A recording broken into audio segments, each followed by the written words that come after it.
Manhattan, the Plaza Hotel Grand Ballroom. Madison Harper adjusted her black cocktail dress for the 10th time in 5 minutes. The expensive fabric, bought with 3 credit card payments she couldn't really afford, clung to her nervous, sweaty skin as she watched New York's elite circle the ballroom like perfectly groomed sharks. Relax, Mads. You belong here as much as any of these trust fund babies. Riley, her best friend and only ally in this sea of corporate networking, nudged her arm. Remember, you're the new creative director at Summit Marketing.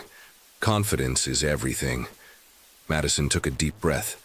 3 months ago, she was unemployed, eating instant noodles and crying over reality TV reruns.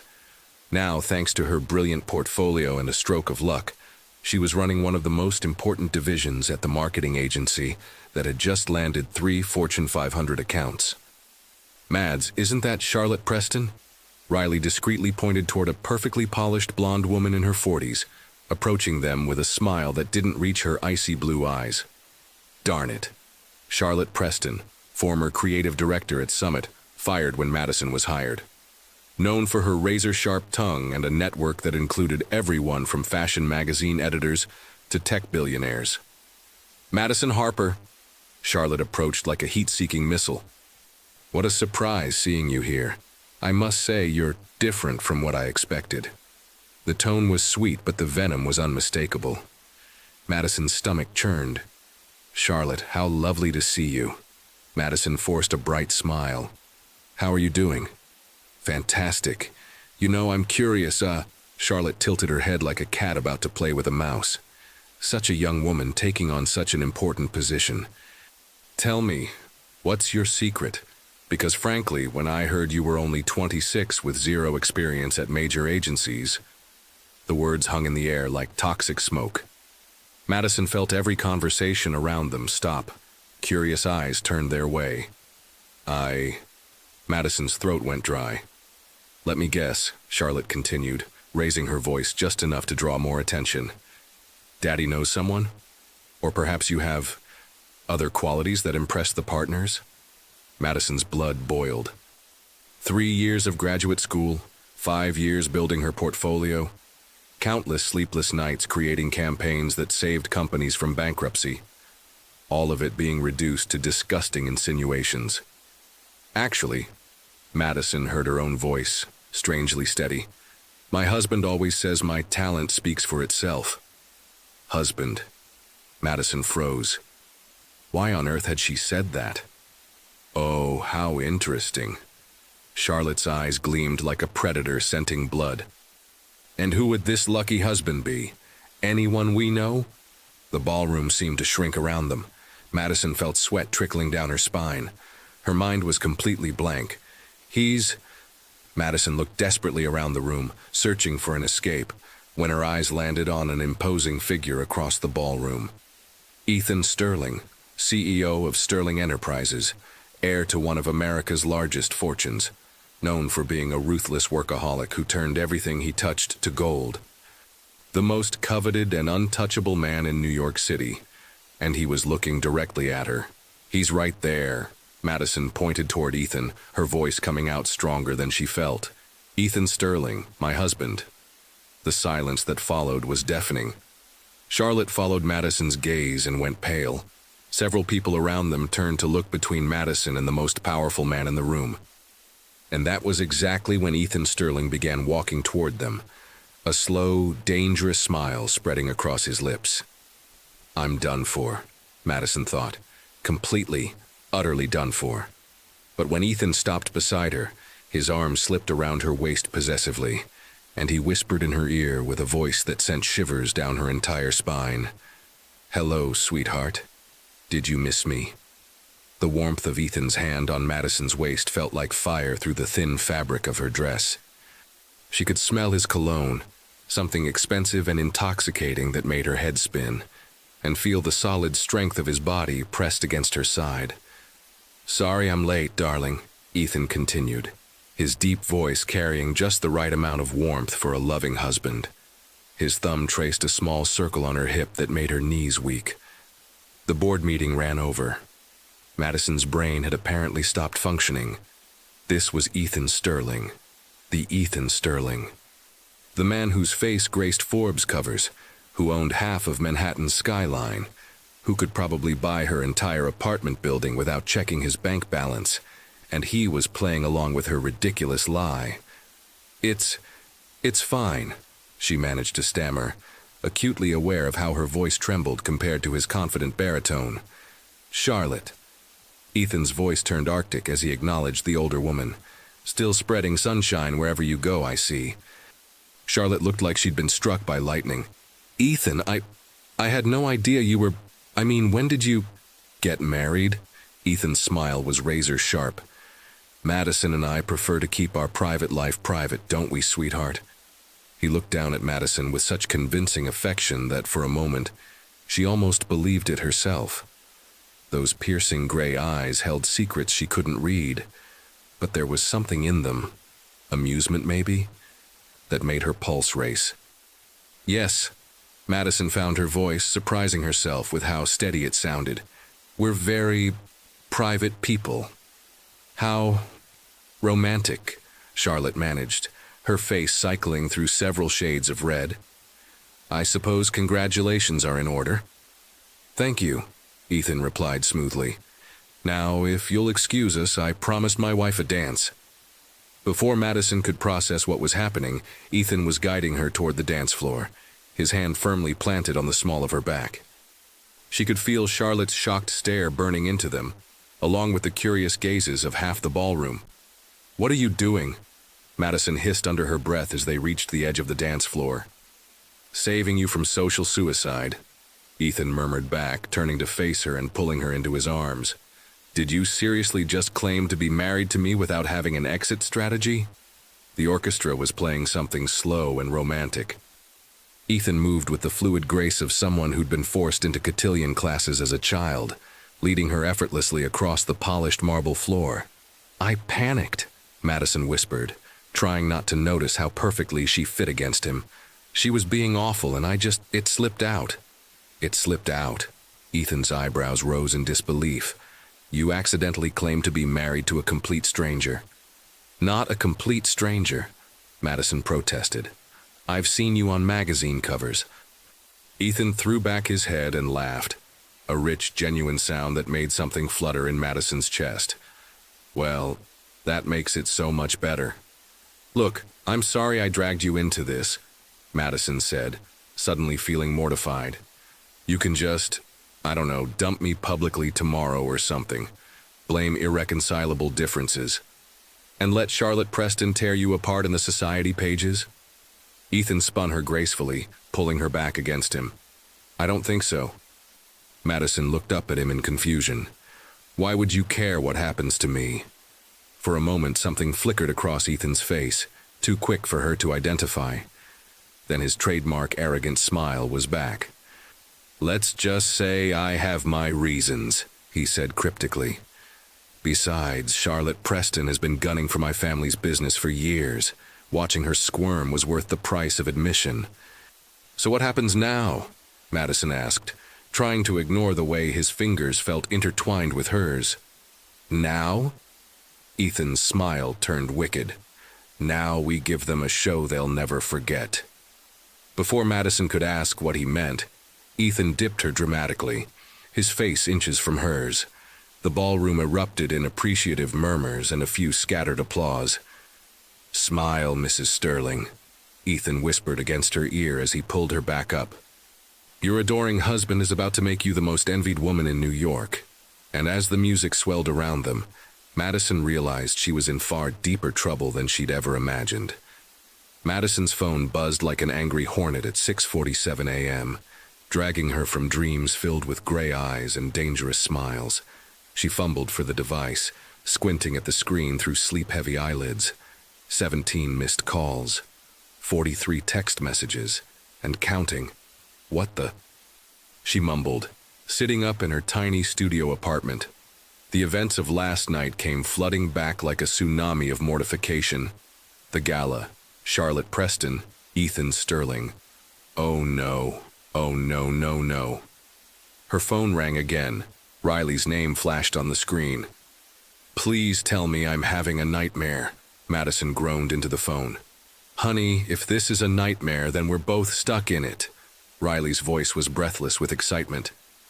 Have you seen the photos? What photos? Madison, you're all over page 6 in Society Spotlight and Manhattan Elite. The headline on page 6 reads, Mystery Wife, Billionaire Bachelor Ethan Sterling's Secret Marriage Revealed. There's a gorgeous shot of him dipping you on the dance floor that looks like something out of a romance novel. Madison's stomach dropped to her toes. She fumbled for her laptop, typing frantically as Riley continued babbling in the background. The photo credit says Manhattan's most eligible bachelor taken, Ethan Sterling and his stunning wife, share an intimate moment at last night's Children's Hospital charity gala. Riley read breathlessly. Mads, you look absolutely gorgeous. And the way he's looking at you, holy moly, that man is smitten. The laptop screen loaded, and Madison's worst fears were confirmed. There she was, dramatic dip and all, looking for all the world like she was madly in love with Ethan Sterling. And he... Goodness. The way the camera had caught his expression made her heart skip beats she couldn't afford to skip. Riley, I'm dead, Madison whispered. My career is over. When people find out this is fake... When people find out what's fake, Riley interrupted. Because right now, all anyone knows is that Ethan Sterling has been secretly married to a gorgeous, successful creative director. Do you know how many women in this city would kill to be in your position right now? Madison's other line beeped. Unknown number.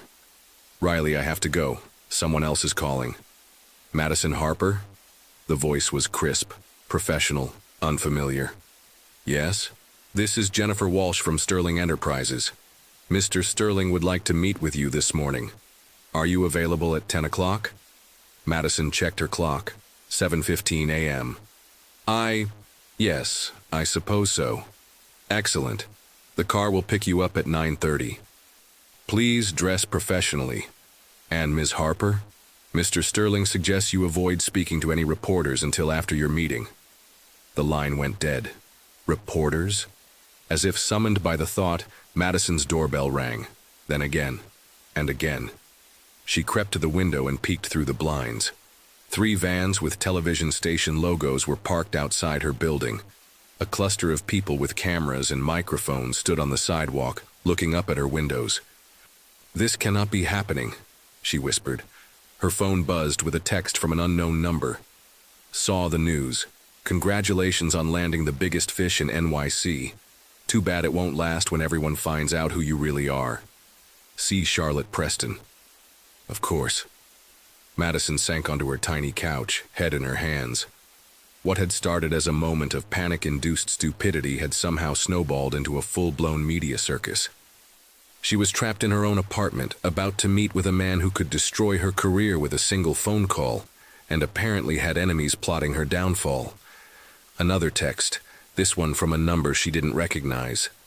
Don't panic. Everything will be fine. Trust me. Despite everything, Madison felt a small smile tug at her lips. Even in text form, Ethan Sterling managed to sound arrogantly confident. Her phone rang again. This time, it was her boss, David Chen from Summit Marketing. Madison, I've been trying to reach you for an hour. Have you seen the news? Yes, David, This is incredible.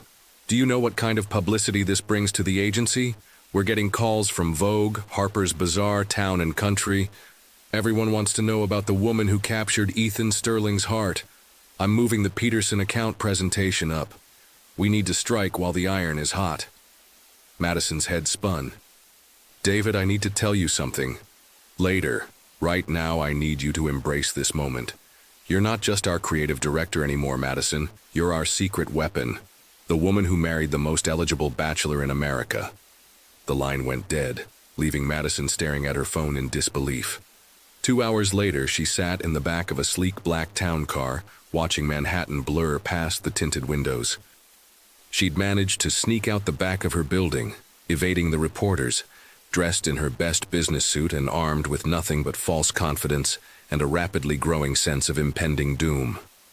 The car pulled up to Sterling Enterprises' gleaming headquarters, a glass and steel monument to corporate power that stretched toward the clouds like a modern-day Tower of Babel.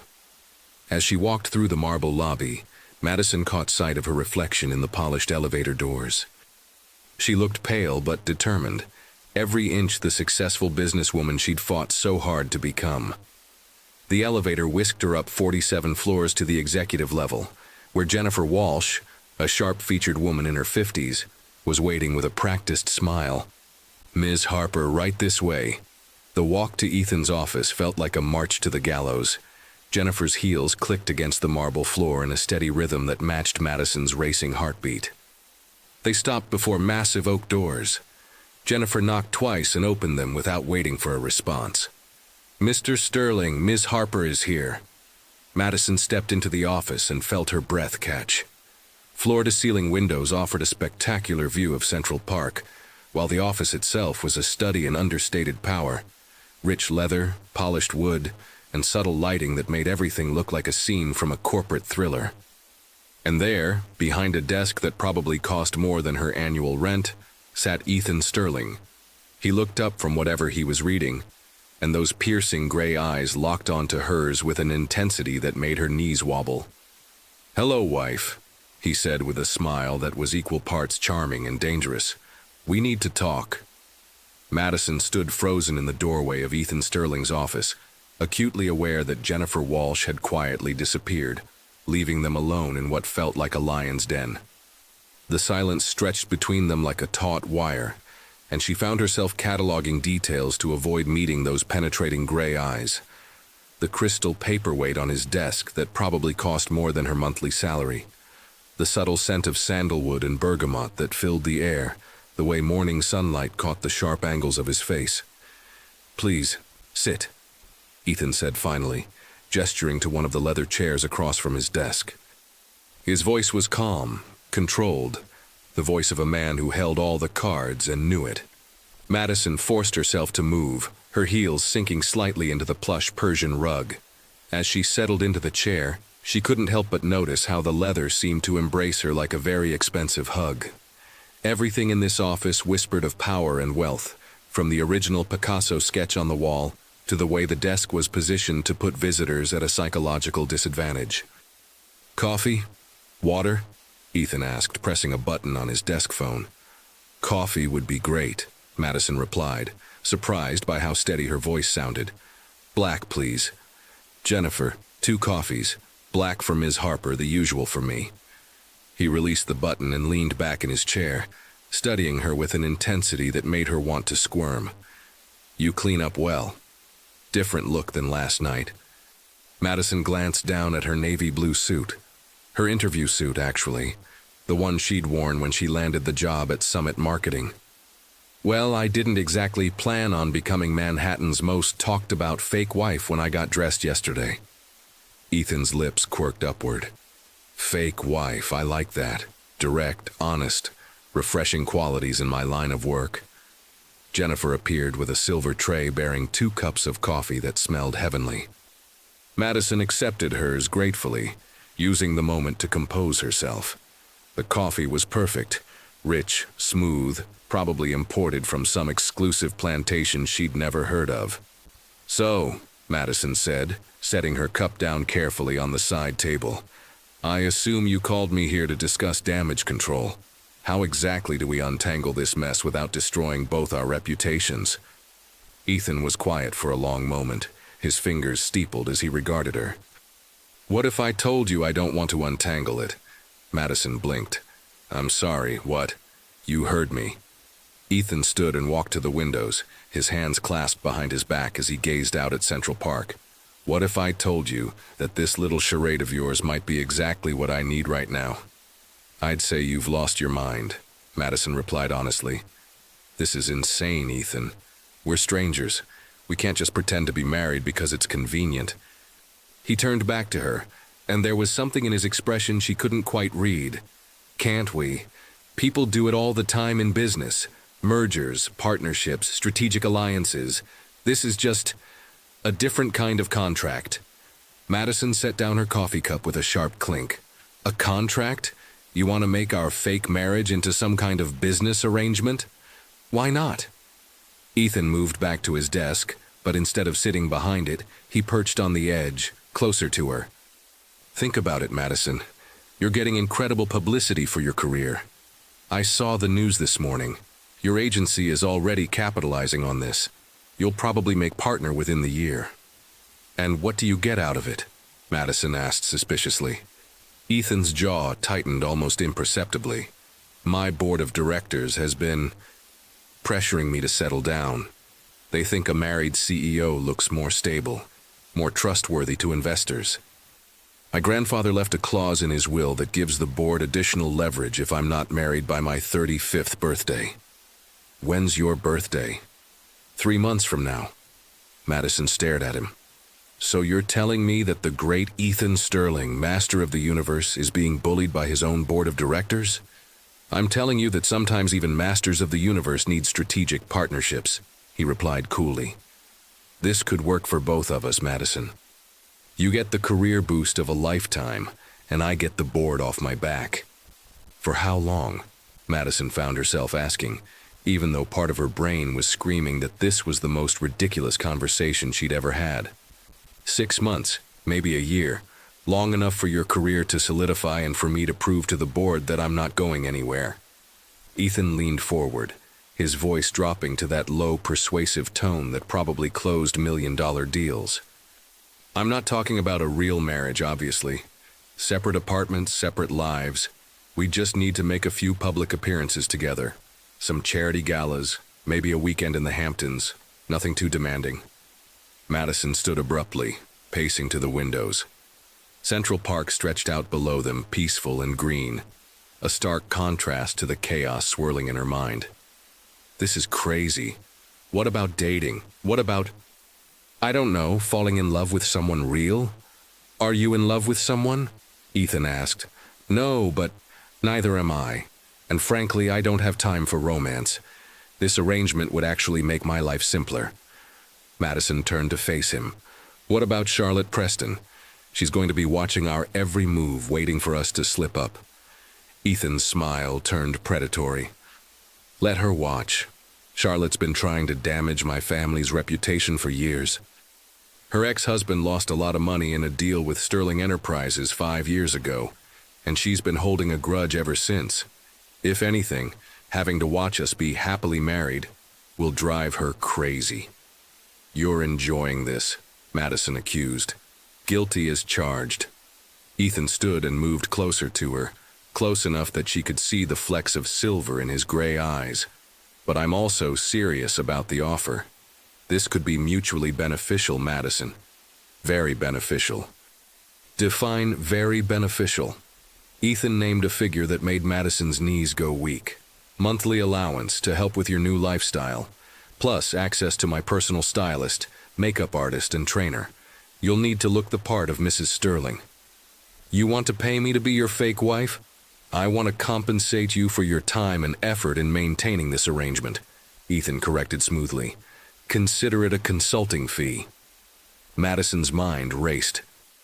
The money he was offering would pay off her student loans, her credit cards, and still leave enough for her to build a real savings account for the first time in her adult life. She could move out of her shoebox apartment, maybe even buy decent furniture. But the rational part of her brain was waving red flags. What about the emotional complications? What happens if one of us develops feelings? Something flickered across Ethan's face. That won't be a problem. How can you be so sure? Because I don't do feelings, Madison. I do business, and this is business. He moved back to his desk and pulled out a folder. I've had my lawyers draft a preliminary agreement. Take a look. Madison accepted the folder with trembling hands. The contract was surprisingly detailed, covering everything from public appearance requirements to social media guidelines to a termination clause that could be triggered by either party with 30 days' notice. There's a confidentiality agreement included, Ethan explained. Neither of us can discuss the true nature of our arrangement with anyone, ever. What about Riley? My best friend? Especially not your best friend. The fewer people who know, the better. Ethan's expression softened slightly. I know this is a lot to process. Take the weekend to think about it. Madison looked up from the contract. And if I say no, Then we have a very public, very messy divorce, and we both deal with the fallout. Ethan shrugged. Your choice. Madison closed the folder and stood. I need time to think. Of course. Ethan pressed the button on his phone. Jennifer, please arrange for Madison to be taken home. Use the service entrance to avoid the reporters. As if summoned by magic, Jennifer appeared in the doorway. Ms. Harper, if you're ready. Madison started toward the door, then stopped and turned back. Ethan. Yes? Why me? You could have any woman in New York. Why go along with my ridiculous lie? For a moment, Ethan's carefully controlled mask slipped, and she saw something raw and honest in his expression. Maybe because it didn't feel like a lie when I was holding you last night. The words hung in the air between them, loaded with possibilities and complications that made Madison's heart race. Think about it, Madison, Ethan said quietly. We could both get what we want, no strings attached.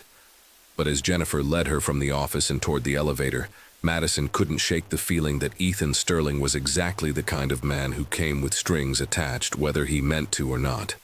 And the most terrifying part was that she was actually considering saying yes. Madison spent the entire weekend pacing her tiny studio apartment like a caged tiger, the Sterling Enterprises contract folder sitting on her coffee table like an unexploded bomb. She'd read through the agreement so many times she could probably recite it from memory, each clause more surreal than the last. Section 4. 2.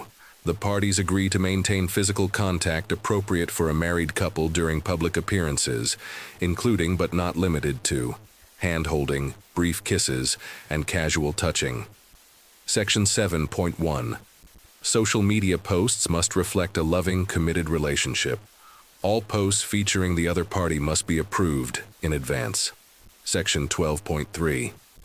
In the event that romantic feelings develop between the parties, the affected party must disclose such feelings immediately to avoid breach of contract.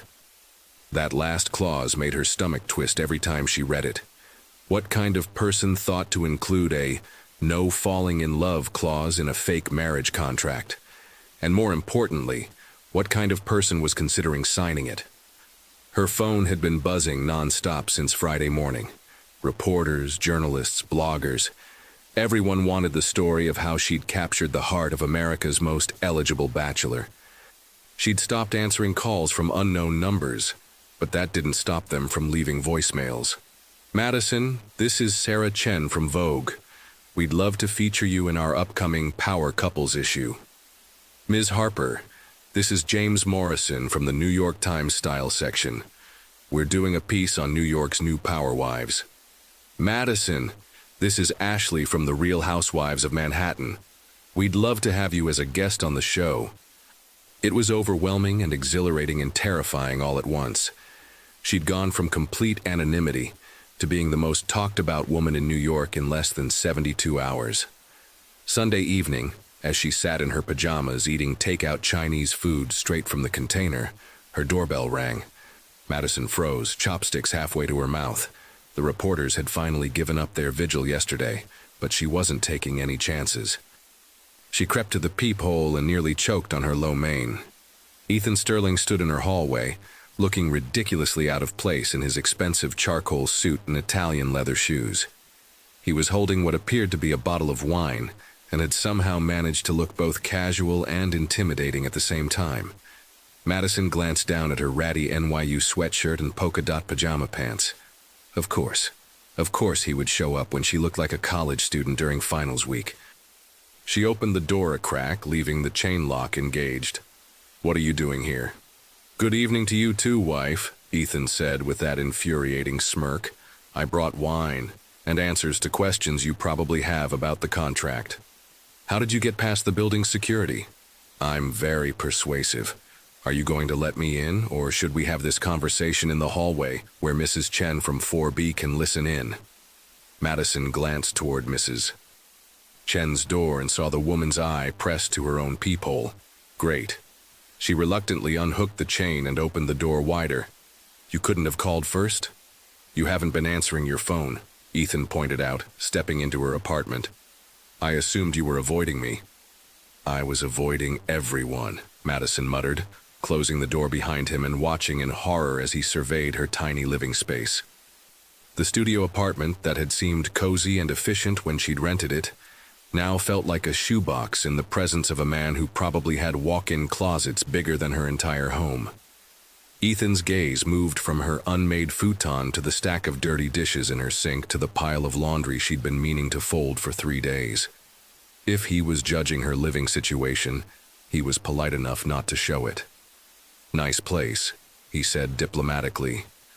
"Very minimalist." "It's a dump," Madison said bluntly. "But it's my dump and the rent is reasonable." She gestured toward the small round table that served as both dining room and office. "You can sit there, I guess. Fair warning, the chair wobbles." Ethan set the wine bottle on the table and tested the chair cautiously before sitting down. Madison remained standing, arms crossed, trying to project more confidence than she felt while wearing cartoon pandas on her feet. "So," she said, "you brought wine and answers. Let's start with the answers." "Fair enough." Ethan loosened his tie slightly, the first crack in his perfectly polished armor she'd seen. "What do you want to know?" "Everything. Starting with why you really need a fake wife." Madison moved to lean against her kitchen counter, putting some distance between them. "And don't give me that board of directors story. I did some research this weekend. You own 60% of Sterling Enterprises. The board can pressure you all they want, but they can't actually remove you." Ethan's eyebrows rose. "You've been busy." "I'm not stupid, Ethan. If I'm going to sign my life away for 6 months, I want to know what I'm really getting into." For a long moment, Ethan was quiet, his fingers drumming against the table. When he finally spoke, his voice was different, less controlled, more honest. "You're right. The board can't remove me, but they can make my life very difficult. They can vote down expansion plans, block acquisitions, refuse to approve new initiatives." He ran a hand through his dark hair, messing up its perfect styling. "My grandfather built Sterling Enterprises from nothing, but he was also a traditionalist. He believed that a man wasn't truly mature until he had a wife and family to ground him. So the clause in his will is real, but not what you think.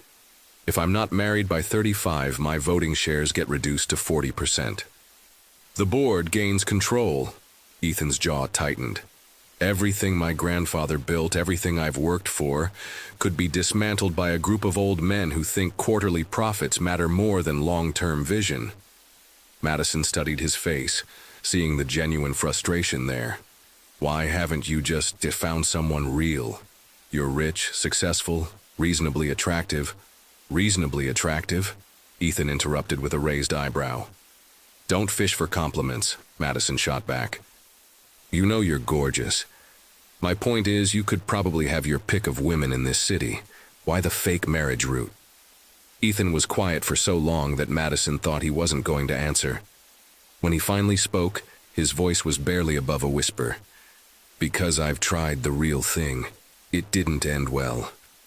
There was pain in his voice, old and carefully buried, but unmistakable. Madison felt her defensive stance soften slightly. "What happened?" Her name was Caroline. "We were together for 2 years, engaged for 6 months. I thought—" He shook his head. "It doesn't matter what I thought. What matters is that she decided marrying a workaholic wasn't worth the money after all. She called off the engagement 3 days before the wedding. Ethan, I'm sorry. Don't be. She was right, I am a workaholic. I do put business before everything else. I'm not capable of the kind of relationship that leads to real marriage." He looked up at her, his gray eyes hard. "That's why this arrangement makes sense. No emotions, no expectations beyond what's written in the contract. We both get what we need without the messy complications of actual feelings." Madison felt something twist in her chest at his words. "That's a pretty cynical way to look at life." "It's a realistic way to look at life," Ethan corrected. "Romantic love is a luxury I can't afford. This is business, Madison. Clean, simple, mutually beneficial business." Madison moved to her tiny refrigerator and pulled out a bottle of water, needing something to do with her hands. And what if Charlotte Preston figures out it's fake? You said she has it out for your family. Charlotte is a problem, but not an insurmountable one. She's bitter and vindictive, but she's not stupid. As long as we're convincing in public, she'll have to accept the situation. Ethan paused, although there is one thing I should mention. What? She's been telling people that our marriage won't last 6 months. She's made it something of a public prediction. Madison nearly dropped her water bottle. She what? Apparently she's been holding court at every society event this weekend, explaining to anyone who'll listen that you're obviously a gold digger who trapped me with pregnancy or blackmail, and that I'll come to my senses soon enough. Pregnancy? Madison's voice rose to a squeak. Where did she get that idea? I have no clue, but it's gaining traction in certain circles. My assistant fielded 6 calls from society reporters yesterday asking for comment on your condition. Madison sank into the wobbling chair across from him, suddenly feeling exhausted.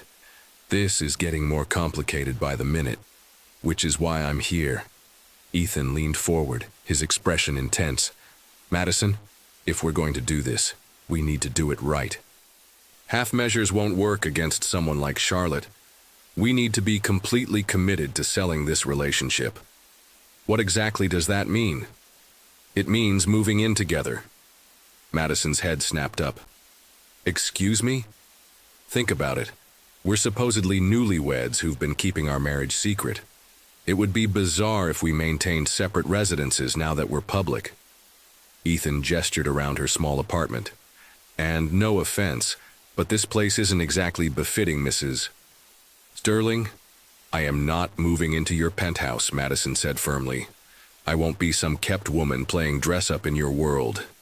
I'm not suggesting you become a kept woman. I'm suggesting we get a place together, something that feels like home to both of us, not just an extension of my office.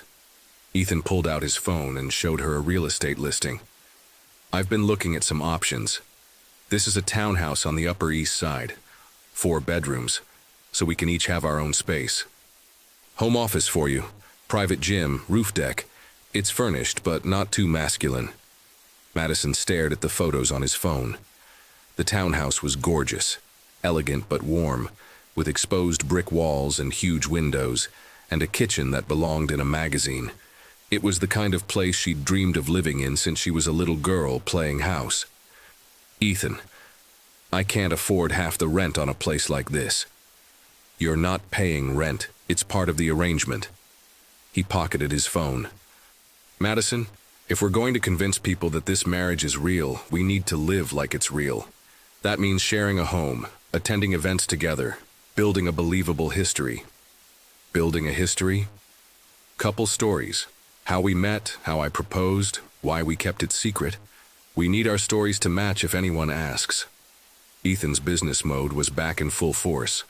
I've already told my assistant that we met when Sterling Enterprises hired Summit Marketing for a small project last year. Love at first sight, whirlwind romance, Vegas wedding that we kept quiet because we wanted to be sure before going public. Madison's head was spinning. You've thought of everything, haven't you? I've thought of most things. The details we can work out as we go. Ethan reached across the table and took her hand, his touch sending electricity up her arm. Madison, I know this is crazy. I know it's asking a lot, but it could work. We could both get everything we want. Looking into his eyes, Madison felt herself wavering. The rational part of her brain was screaming warnings, but another part, a part that had been ignored and practical for so long, was whispering about possibilities. Financial security, career advancement, a beautiful home, and maybe, just maybe, the chance to figure out what was behind that carefully controlled facade Ethan wore like armor. If I say yes, she said slowly. When would this start? Immediately. There's a charity auction tomorrow night, the kind of event where we need to be seen together. My stylist could meet with you tomorrow afternoon, get you something appropriate to wear. And if I say no, then we announce our divorce Tuesday morning, blame irreconcilable differences, and hope the media moves on to the next scandal quickly enough that neither of us suffers permanent damage. Madison pulled her hand away from his, needing to think clearly. I need guarantees. Written guarantees, such as, if this goes badly, if my reputation gets destroyed, you help me rebuild it. Job references, networking opportunities, whatever it takes. Madison's voice grew stronger as she spoke. And if you decide to end the arrangement early, I get 6 months of severance pay. Done. Ethan didn't hesitate. Anything else? Madison looked around her tiny apartment one more time. It wasn't much, but it was hers. Safe, simple. Signing Ethan's contract meant giving up that safety, stepping into a world where everything was performance and calculation. But it also meant opportunity. Real opportunity. Not just to advance her career, but to experience a life she'd only ever dreamed about. One more thing, she said quietly. If I develop feelings for you, and I tell you about it per the contract terms, you can't use it against me. No mockery. No making me feel stupid for being human. Something flickered across Ethan's face. Surprise, maybe, or something deeper. That goes both ways. You won't develop feelings, Madison said with more confidence than she felt. You just told me you don't do emotions. No, Ethan agreed quietly. I don't. But as he said it, his gaze lingered on her face in a way that made her pulse quicken. Madison stood up and walked to her coffee table, picking up the contract folder.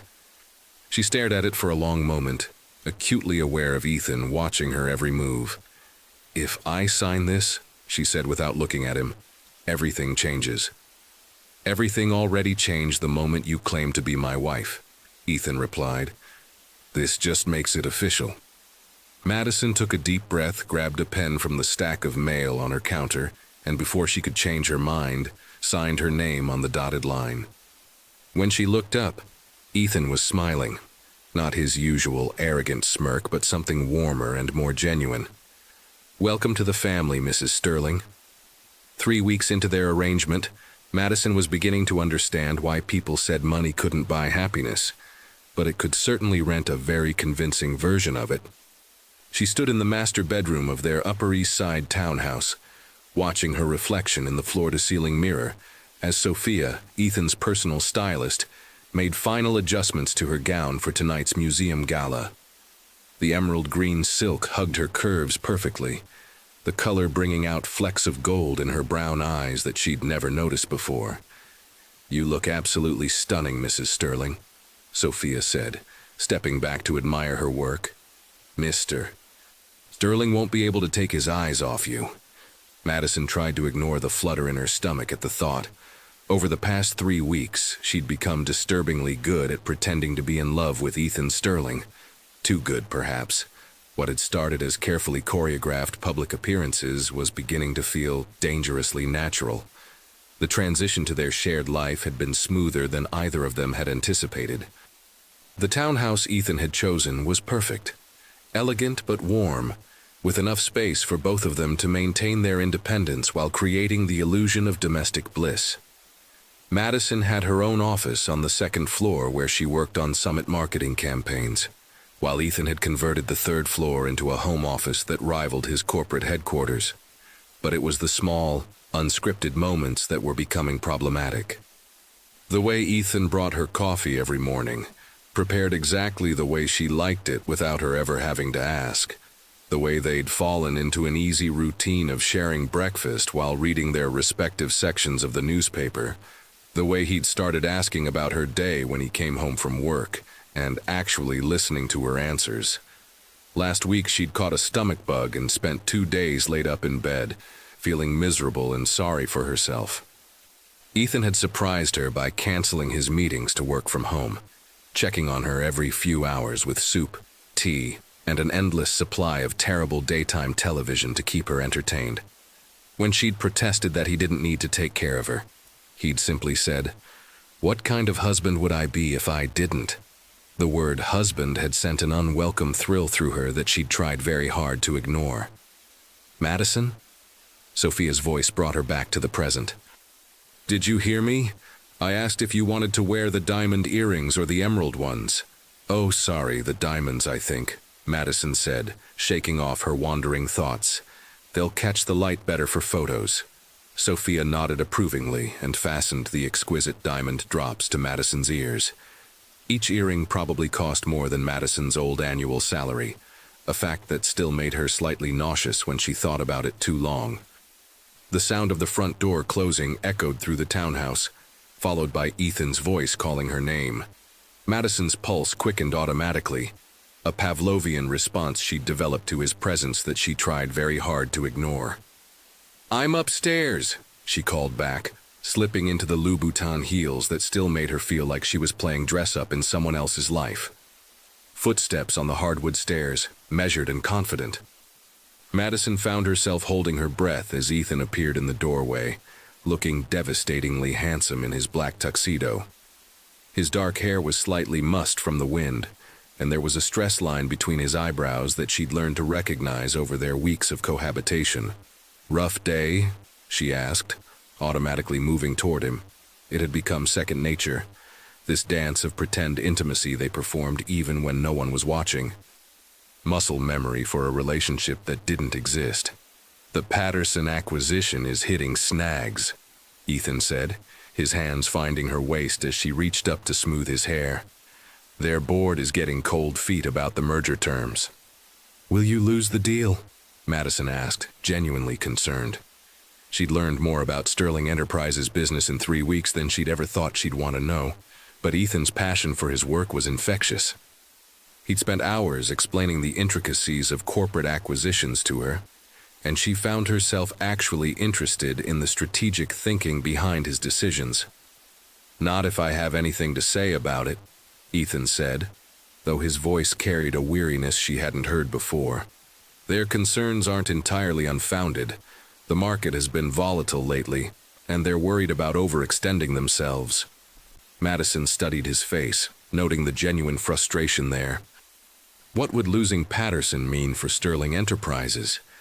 "It would set us back about 2 years on our expansion timeline," Ethan admitted, "and it would give the board ammunition to question my leadership decisions." "The same board that's pressuring you to get married?" "The very same." Ethan's hands lingered on her waist, his thumbs tracing small circles that made her skin tingle through the silk. "But let's not talk about work tonight. You look incredible, by the way." "Sophia's work," Madison said, though she couldn't help but smile at the compliment. "Ready to charm the cultural elite into donating obscene amounts of money to the arts?" "Always." Ethan's answering smile was genuine, not the calculated expression he wore for the cameras. "Though I have to admit, these events are significantly more bearable with you there." "Careful, Mr. Sterling," Madison teased, straightening his bow tie unnecessarily. "Someone might think you actually enjoy my company." "Shocking thought," Ethan murmured, but his eyes were warm as they met hers in the mirror. The moment stretched between them, comfortable and dangerous in equal measure. Madison was acutely aware of how close they were standing, how right it felt to be in his arms, how easy it would be to rise up on her toes and kiss him for real instead of for the cameras. These moments had been happening more frequently lately, times when the line between performance and reality blurred so completely that Madison forgot which side of it she was supposed to be on. Like 2 nights ago, when they'd been watching a movie on the couch, and she'd fallen asleep against his shoulder. She'd woken up hours later to find herself covered with a blanket, Ethan still sitting beside her with his laptop, working quietly so as not to disturb her sleep. Or yesterday morning, when she'd been struggling with a particularly difficult campaign pitch, and Ethan had sat with her at the kitchen island, offering suggestions and encouragement until she'd finally cracked the creative problem. The kiss he'd given her when she'd figured it out had felt like celebration, not performance. The sound of her phone buzzing broke the spell. Madison stepped out of Ethan's embrace to check the message, trying to ignore the immediate sense of loss she felt at the broken contact. "Riley wants to know if we're still on for lunch tomorrow," Madison said, scrolling through her messages. "And my mom is asking again when she gets to meet my mysterious husband. She's starting to think I made you up." Madison's relationship with her best friend had become increasingly strained over the past 3 weeks. Riley knew something was off. She'd known Madison too long to be completely fooled by the sudden transformation from struggling creative director to Manhattan socialite. But the confidentiality agreement prevented Madison from telling her the truth, and the lies were eating away at their friendship. "What did you tell your mother?" Ethan asked, straightening his cufflinks. "That you're very busy with work and travel, but that we'll arrange something soon." Madison set her phone aside and picked up her clutch. "She's getting suspicious, though. She keeps asking why I haven't brought you home to Kansas yet. She says it's not normal for a newlywed to keep her husband away from her family for so long." The thought of taking Ethan home to Clearwater, Kansas, population 8,000, made Madison's stomach flip. Her parents still lived in the same modest farmhouse where she'd grown up. Her father still worked at the grain elevator, and her mother still taught second grade at the elementary school. They were good, honest people who would see right through any pretense, and her mother would probably try to have a heart-to-heart with Madison about whether she was truly happy. "We should probably plan a trip," Ethan said thoughtfully. "It would look strange if we didn't visit your family eventually. The society reporters are bound to start asking questions about why we haven't done the traditional meet the parents routine." "Maybe after the holidays," Madison said vaguely, hoping something would come up to delay the inevitable. "Madison," Ethan said gently, "are you embarrassed by where you come from?" The question caught her off guard. "No, of course not. I love my family. I'm proud of my roots." "Then what's the problem?" Madison struggled to put her feelings into words. "It's just, you're going to walk into their little farmhouse wearing a suit that costs more than they make in a month, and they're going to know immediately that we don't belong in the same world. They're going to wonder what you could possibly see in their ordinary daughter from Kansas." Ethan stepped closer to her, his expression serious. "First of all, there's nothing ordinary about you. And second, your parents raised an incredible woman who built a successful career through talent and hard work. If they can't see how remarkable you are, then they don't deserve to know you." "They love me," Madison protested. They worry that I'm reaching too high, trying to be something I'm not. And honestly, sometimes I wonder if they're right." "They're not," Ethan said firmly. "You belong in this world as much as anyone else. More than most people, actually, because you earned your place instead of inheriting it." The conviction in his voice made something warm unfurl in Madison's chest. It was the kind of wholehearted support she'd never expected from their business arrangement. Sophia discreetly cleared her throat from the corner of the room. "I hate to interrupt, but the car will be here in 10 minutes." "Right," Madison said, shaking off the emotional intensity of the moment. "Thank you, Sophia. For everything." The stylist smiled warmly and gathered her things. "It's my pleasure, Mrs. Sterling. You two have a wonderful evening." After Sophia left, Madison found herself alone with Ethan in a way that felt different from their usual interactions. The air seemed charged with unspoken tension. "Are you ready for this?" Ethan asked, offering her his arm. "Define ready," Madison said with a nervous laugh. "I still feel like I'm playing dress-up half the time."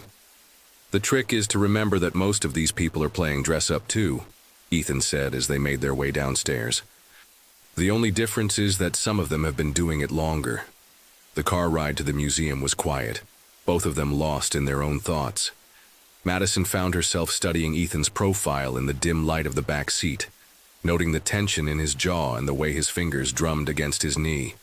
He'd been increasingly stressed lately, and she wondered if it was just work pressure or if their arrangement was wearing on him too. "Ethan," she said softly, "are you okay? You seem different lately."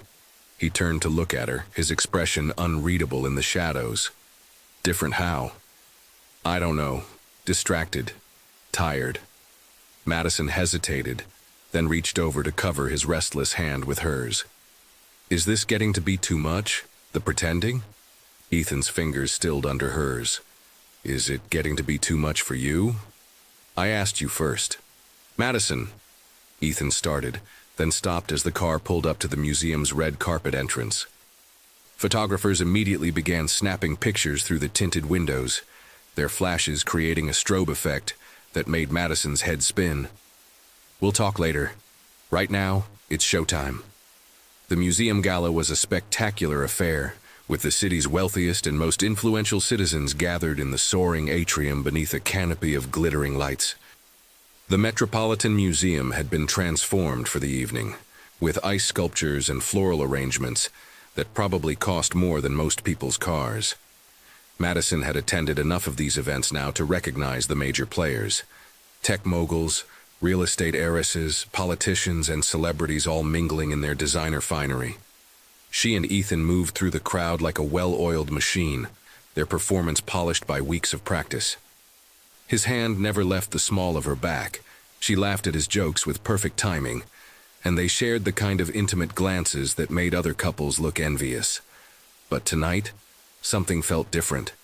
The touches lingered longer, the smiles seemed more genuine, and when their eyes met, Madison felt a jolt of electricity that had nothing to do with their audience. "The Sterlings!" a voice boomed across the crowd.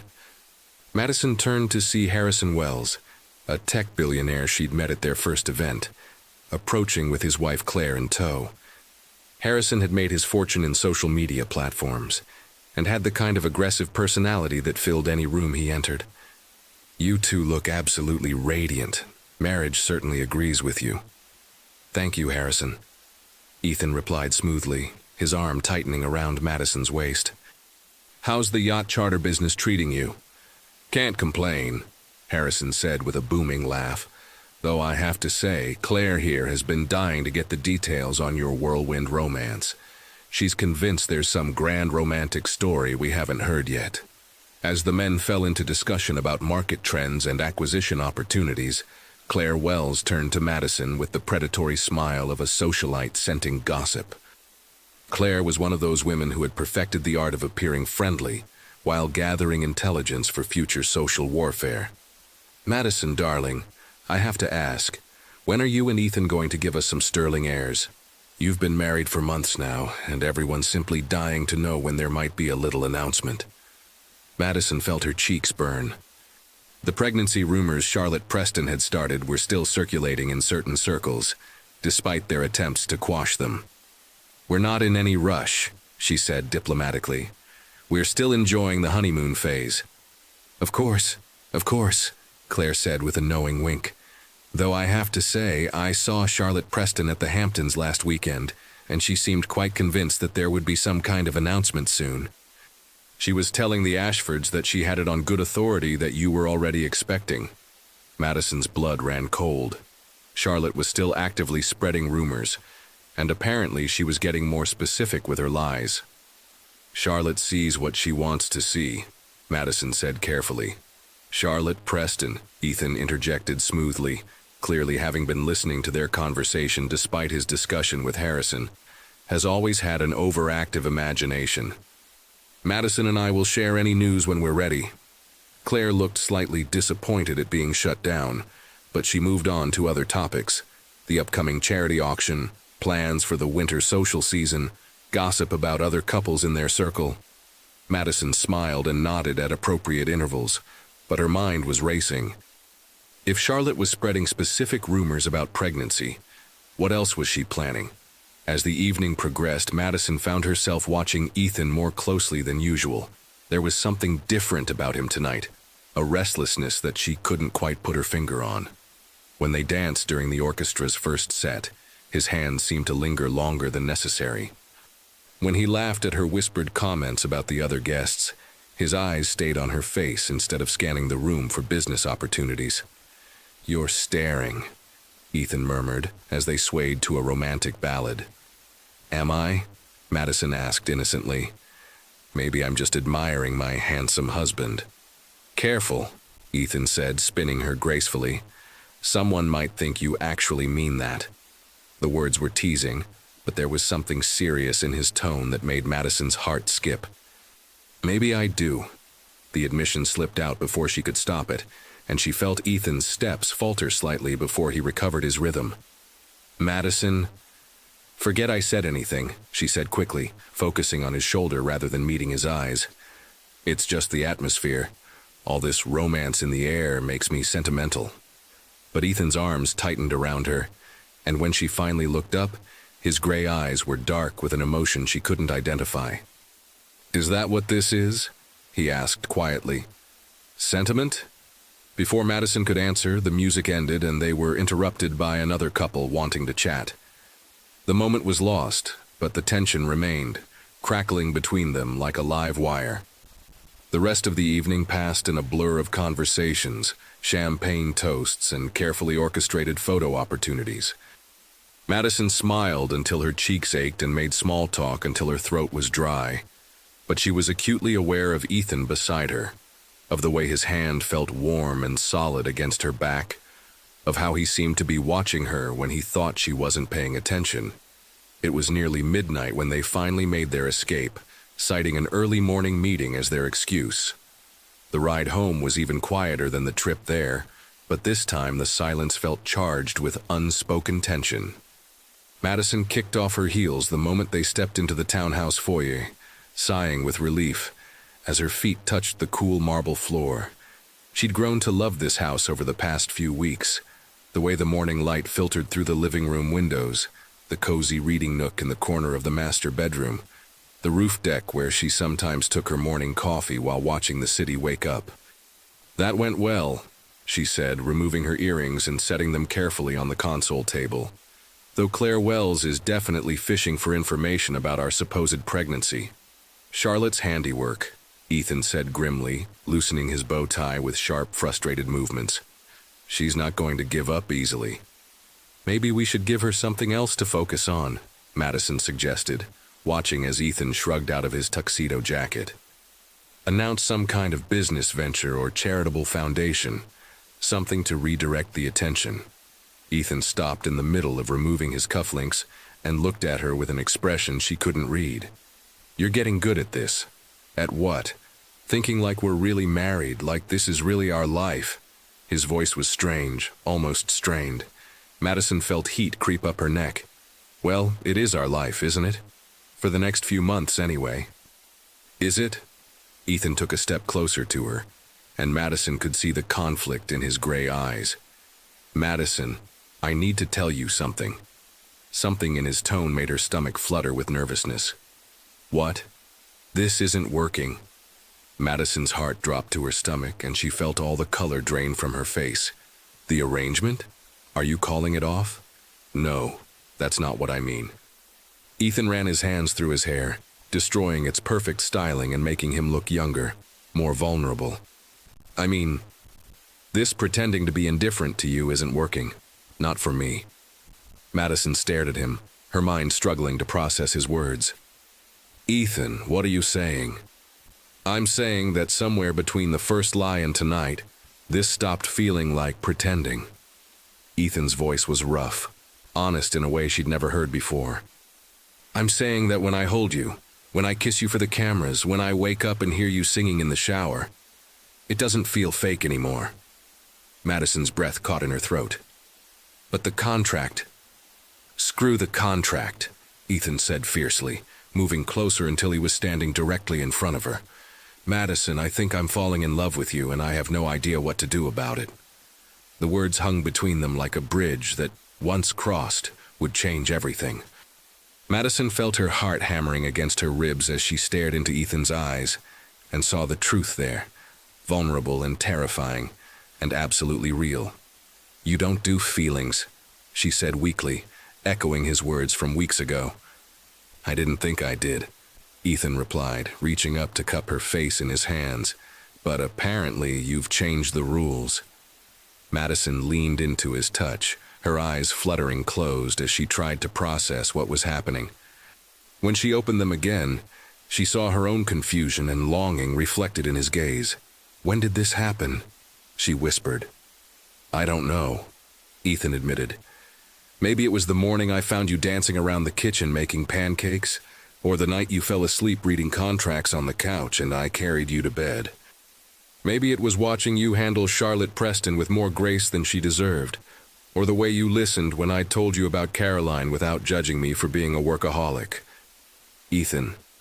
Or maybe, he continued, his thumbs tracing gentle circles on her cheekbones.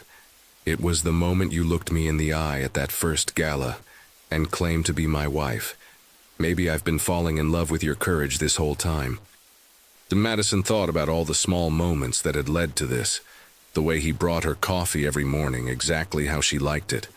The way he listened when she talked about her work. The way he'd held her when she'd cried over a stupid movie last week. The way he looked at her when he thought she wasn't paying attention, like she was something precious and unexpected.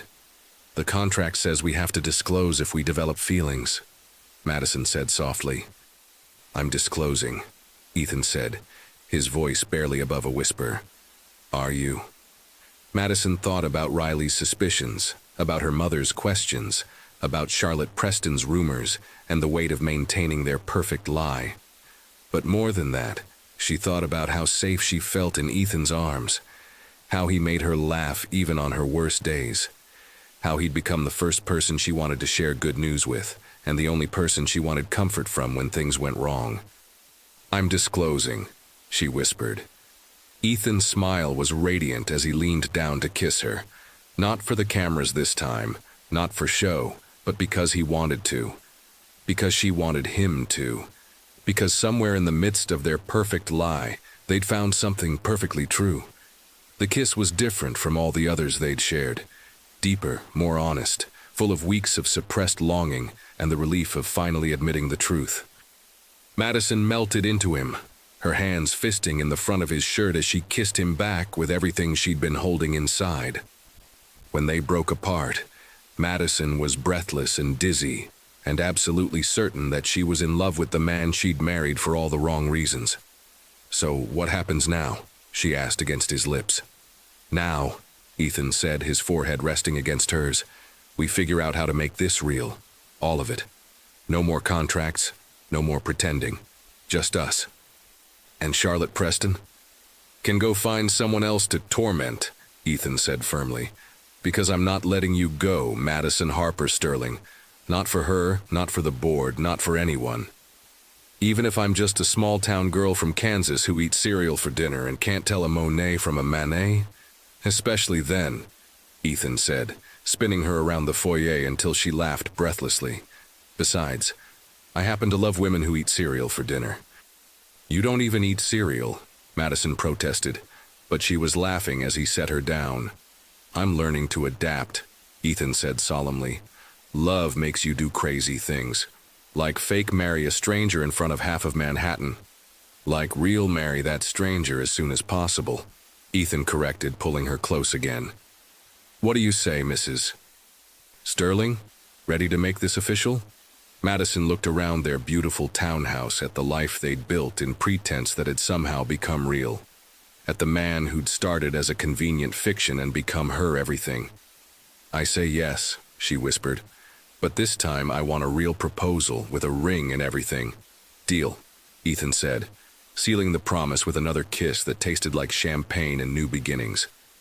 But as they held each other in the marble foyer of their perfect townhouse, Madison couldn't shake the feeling that their troubles with Charlotte Preston were far from over. Love might have conquered their fake marriage, but the real world was still waiting outside their door, full of challenges they'd have to face together.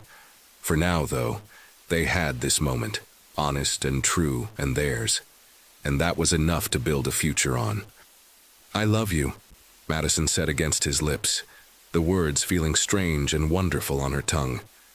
I love you too, Ethan replied, and for the first time since she'd known him, he looked completely at peace. Outside, New York City glittered in the darkness, full of millions of people living their lives, making their choices, falling in love. But inside their perfect townhouse, Madison and Ethan Sterling were writing their own ending. Not the one they'd planned, but the one they'd discovered along the way. The perfect lie had become the perfect truth, and for the first time in either of their lives, they were exactly where they belonged. The end.